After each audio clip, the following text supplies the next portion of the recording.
Hello, hi guys! Magandang gabi sa inyo lahat. This is Shirva Masigarichano, a faith healer, also mata reader. So ngayong gabing to, tingnan natin ano gusto sabihin sa inyo ng ating mga gabay. This is some Archangel Michael messages for the sign of Pisces. So Pisces, welcome to my channel. Ano kayang messages, advices, na spirit guides ang ating masasagap for today's video? Ano kaya kaganapan sa buhay ng mga Pisces ang ating masasagap? So, Archangel Michael messages. Bigyan mo ko ng information. Ano pang advices na mabibigay natin sa ating mga kababayan, kapatid, kamag-anak na Pisces? So, bigyan mo ko ng isang perfecto at plakado at pasabog na mensahe. Diba? So, this reading is a general reading lamang, hindi lahat makaka-resonate. Kunin lamang po ang makaka-relate sa inyo and comment down below kung kaninong energy ang ating nasagaw. And don't forget to follow my FB page dyan po sa taas. Yan. Follow nyo po ako dyan, tiya. Baka naman. At maraming salamat sa walang sawang pagsuporta sa aking channel. And don't forget to like and subscribe my channel and hit notification bell for more videos update. So guys, ito na. Kumapit ka dahil ito na ang message for you, Pisces. Archangel Michael messages for the sign of Pisces.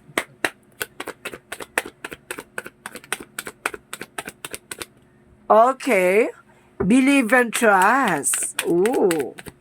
At sinasabi sa dito guys, maniwala at magtiwala. And because the person that you're asking is trustworthy. Ibig sabihin yung kinakausap mo, yung chika-chikadora mo dyan, iba pagkakatiwalaan daw yan. And of course, sinasabi dito sa iyo guys, God is in charge. So, ibig sabihin, naka-charge daw sa'yo si God. Naka-focus sa'yo. So, tingnan mo yung mga galawan mo, ha? So, eto na nga. Angels messages. Give me information to clarify this reading. Archangel Michael, bigyan mo ko ng isang plakado at pasabog na mensahe na mag-appropriate dito sa sinasabi na to. Okay, get my information. There is a Six of Cups. What is all about Six of Cups? There is a Tower moment. So there is a positive changes, or there's a major shift na mangyayari dito, no? Kumbaga bigla ang pagbabago. Sinasabi dito Six of Cups, kumbaga there's a memories from the past na kailangan mo nang baguhin. And of course, sinasabi sa dito yung mga friends mo, it's a part of distractions, no? Kumbaga may mga may mga kaibigan ka na parang hinahata ka sa mga negativity. Kumbaga sinasabi dito, magtiwala ka sa process and progress. And there's wheel of fortune. So, ibig sabihin talaga, mayroon talagang magandang kapalaran na nakatadhana sa'yo. So, sinasabi ni God dito na mukhang yung tinutukoy dito na nagabay mo or ang taong gumagabay sa'yo is si God. Very good, ha? Get more information. There's a Six of Swords. There's a transition. Ibig sabihin, meron ditong moving away from the situation. Or there is moving forward, no? Get more information. And there's a Two of Cups. There's a partnership. So, ibig sabihin, meron daw ditong kaibigan or isang tao na magbibigay sa iyo ng unity or unified love. What is or unconditional love? There's a Six of Cups. Sinasabi dito, there's a Knight of Swords. Magiging mabilis daw ang eksena dito. And of course, there's a Tower moment that, oh my God, may taong gustong sumira sa iyo. The Tower and the Devil, no? The Tower is a chaos or destruction, disaster. What is the Wheel of Fortune? And of course, sinasabi ng Wheel of Fortune, there's an Hermit card. May mga bagay na maglilinaw sa'yo.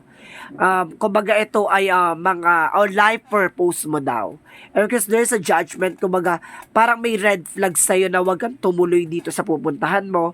Kaya pala, there's a Six of Swords, parang movement. Sinasabi ng Judgment, a red flag. Kumbaga, Magtiwala ka sa gut feeling mo. No, kumbaga sinasabi sa'yo dito na huwag kang tumuloy dyan kasi mayroong hindi magandang mangyayari sa'yo. What is the Two of Cups? There's an Ace of Wands. There's a new beginning. No, magkakaroon ka ng bagong eksena at bagong simula dito. Six of Cups and the Nine of Swords. There's a Ten of Cups. There's an happiness, no? Or it's a part of your family. Or kumbaga meron ditong kamag-anak mo, no? Na makakatulong sa iyo. Or may kamag-anak or kaibigan ka dito na makakatulong sa iyo para matanggap mo tong happiness. There's a star card. So see, there's a devil and the destruction and of course the star card. May taong gustong sumira ng pangarap mo. May taong gusto sumira na para hindi matuloy ang pangarap mo. What is the Wheel of Fortune and the Hermit card? Or sinasabi dito, itong pagkasira o gustong pilitin na gusto ko pababagsakin ay hindi mangyayari. There's a miracle. May kaya pala nandito si God. Ha? There's a miracle to happen. And there's a magician, manifestation. May mga bagay na mamamanifest ka dito in the Eight of Cups, letting go, moving on, moving forward. No? Or sinasabi dito na kailangan mong kumawala. No? And of course, there's a Two of Pentacles. There's a balance. Balance about sa partnership. What is the Six of Cups? And of course, the Nine of Swords and the Ten of Cups. And there's a Four of Swords. Listen to your intuition and gut feeling mo. May tao ditong makakasama mo at mapagkakatiwalaan mo. And there's an Ace of Cups. See? There's a new romance and new romantic cycle. No? May bagong eksena dito. Kumbaga, meron ditong ex na hindi pa makamove on. May taong gumagawa ng hindi maganda sa'yo. And there's a new beginning and new love life. What is the Wheel of Fortune and the Hermit card and the Magician?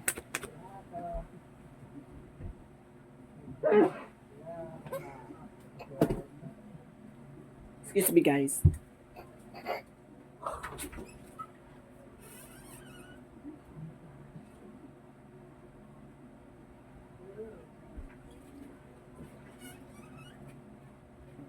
So, ayun na nga, no? Wait lang guys, inumin lang ako ng water, ha?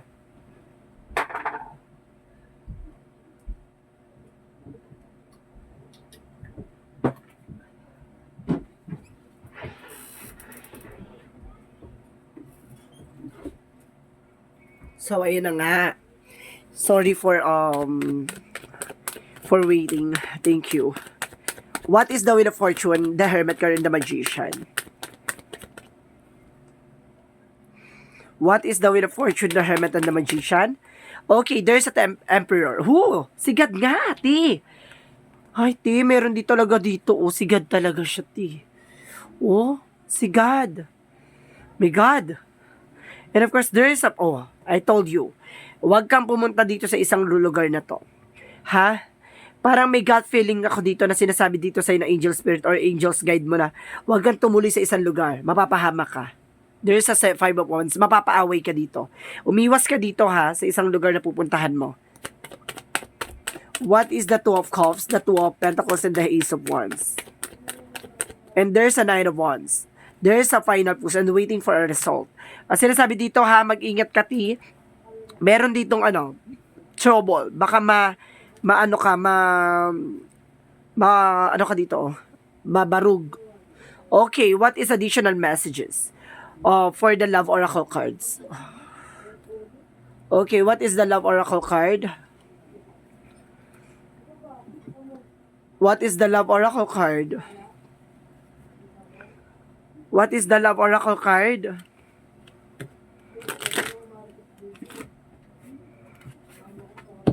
What is the Love Oracle card? What is the Love Oracle card, Angel Spirit? Okay, there's a Cupid arrow.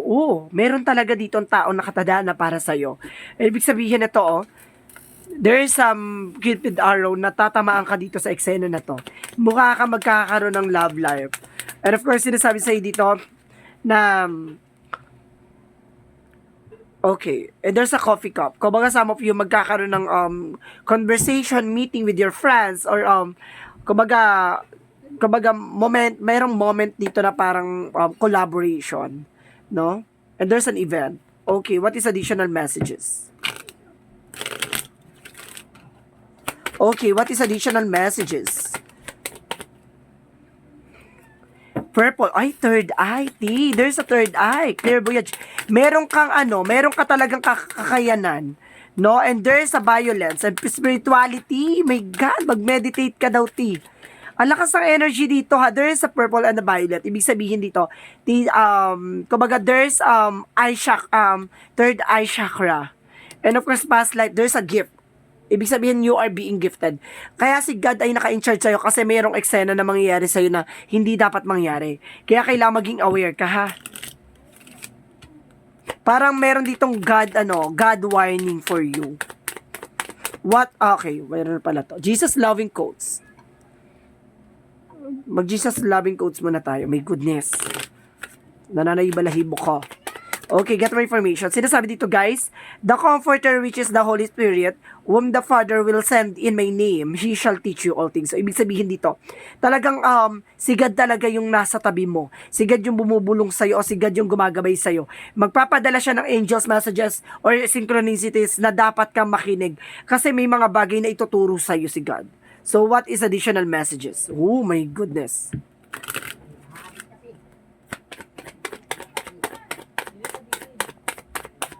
Parang God give you a warning and time to decide. Kailangan mo mag-decide na ngayon.